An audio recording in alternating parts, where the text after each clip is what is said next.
letter. That would be so romantic. My stomach plummeted. It was definitely not a love letter. It's a threat.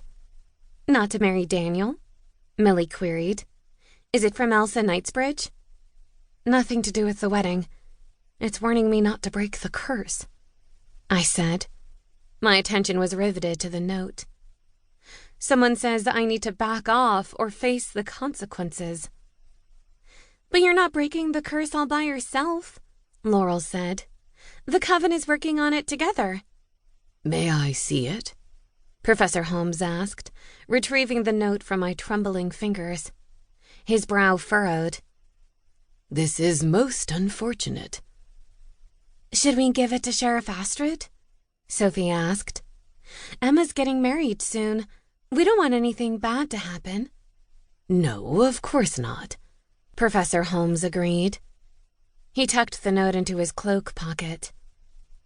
I'll bring it to Lady Weatherby's attention. This is one of the reasons she wanted to keep the curse-breaking efforts as secret as possible.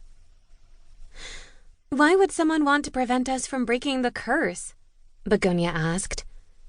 Some have a deep fear of change, Professor Holmes said. Even when they are discontented, there is comfort and safety in what is known. But why blame Emma? Laurel asked.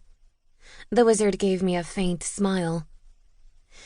Emma may not be the sole spellcaster, but no one can argue that she has been the catalyst for change. I clenched my hands into fists. Should I be worried? I already had wards around my property. Did I need to beef up security, and if so, how?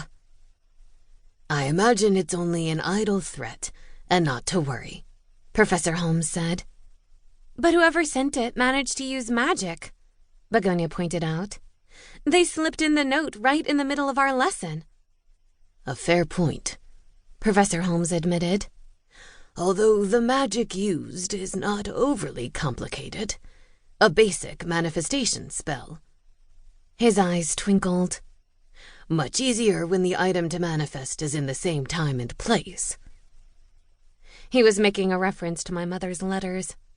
I hoped no one asked for an update on their contents. Now that you mention manifestation spells, Millie began. Craptastic. Did you find anything important in your mother's letters, Emma? Millie finished. Everyone looked at me expectantly. Only important to me, I lied. Some information about my biological parents. I'm still reading. That's wonderful, Professor Holmes said. It must be very exciting for you. You'll have to share when you feel ready. Which would be never. Absolutely, I lied again. How could I tell them my mother had been some kind of paranormal FBI agent, tasked with tracking down criminals, and that she'd cursed the town back when she was a trainee? The information raised too many questions. Who did she track here? Was the mark so dangerous that she had to curse an entire town just to keep the criminal from escaping? And, if so, was the criminal living among us now? My throat went dry, and my palms began to sweat. I needed an extra swig of my anti-anxiety potion, pronto. Are you okay, Emma? Begonia whispered. You look like you're about to be ill. Millie wisely inched away from me, familiar with my penchant for puking. I just feel stressed, I said, which was true. Pre-wedding jitters, Professor Holmes said. It's to be expected.